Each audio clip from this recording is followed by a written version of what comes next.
Hello chess fans, this is Rick from Chess to Impress with a video on a stalemate trap in the 2017 World Cup. A wonderful event, 128 player knockout event. The finalists will qualify for the 2018 Candidates Tournament. It's held in Tbilisi, in Georgia, in Eastern Europe. In the first round, the Hungarian Grandmaster Viktor Erdos was paired against the Egyptian Dr. Erdos-Amin, the strongest player from Africa. He was one of 6 players from Africa, none of them survived the first round, but something incredible happened in their second game. The first game was a draw, in the second game Erdos was white. Let's see what happened. The game was played on the 4th of September 2017.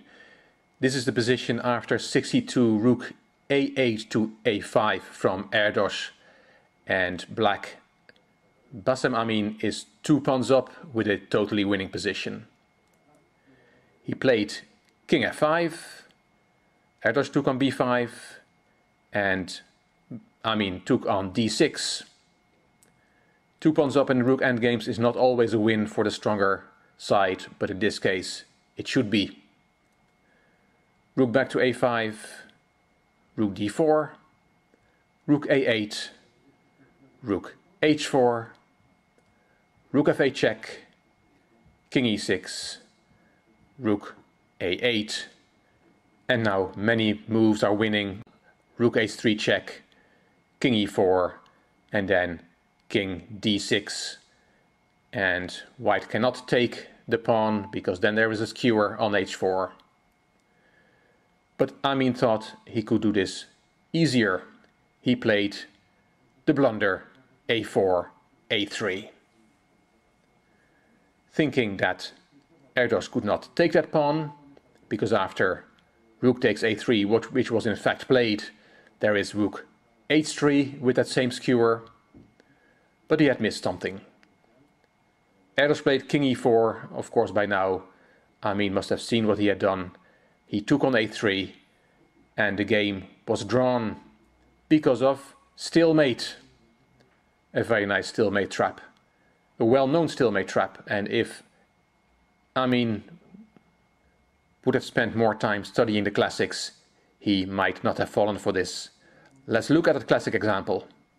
It happened in the game Osip Bernstein against the future 7th world champion Bernstein-Smyslov in the first big tournament after the Second World War, held in Groningen in the Netherlands in 1946. Let's see what happened in that game. Bernstein had just played his rook to d8, black is a pawn up in this rook endgame and is going to win a second pawn. Smyslov played rook c3, king f2, and there goes that second pawn. Rook g8 check, king f5, rook e8, rook h3, king e2, b3 pushing the pawn, rook b8, and now Smyslov could have won easily in many ways. I'll give you one example. For example, let's look at this long variation, king e4, white gives a check, king d4, white gives a check, king c3, white gives a check, king b2, rook f8 attacking the other pawn, but black doesn't mind that. He plays king b1, rook takes f4, b2, and then, for example, king d2, king a2, and if you give a check, there is rook a3 shielding the check, and there's nothing white can do against the b-pawn promoting. This is just one variation, and there's nothing white really can do against this. But Smyslov did not play king e4. After white's move rook b8, he played b2. And 71 years later, Amin would fall for the same trap. Bernstein took on b2, and if you now play rook h2, there is again king f3, rook takes b2, and it's stalemate. Smyslov saw what he had done. After rook takes b2, he played king g4, but after king f1, he agreed to a draw. This is a simple draw. Black has no winning chances here. A lesson learned for the future world champion Vasily Smyslov, and if Erdos-Amin had studied this game or had remembered this game, he might not have fallen for that trap, and he would have reached the second round of the World Cup. The white player in this game, Ossi Bernstein, a Russian-French grandmaster, is also very famous for another combination against another world champion. Let's have a look at that one. Bernstein played the third world champion José Raúl Capablanca in a game in the Moscow tournament of 1914. Bernstein white, Capablanca black, equal material, and white has just played the knight from b3 to d4, attacking black's rook, and he thinks he can now win a pawn. Capablanca played rook c7 and knight b5, attacking the rook again. Rook went to c5, and now Bernstein thought he could win a pawn on c3. That pawn is hanging 3 times and is only defended twice. But it was a big blunder. Capablanca took on c3, rook takes, and rook takes. And now the final move of the game. If you want to put the video on hold to look for this gem yourself, please do so. It is a beautiful tactic based on the weak back rank that white has. Capablanca played his queen from b6 to b2. What an amazing move. It's lost on the spot. Bernstein resigned. There's nothing he can do against either losing a lot of material or being checkmated.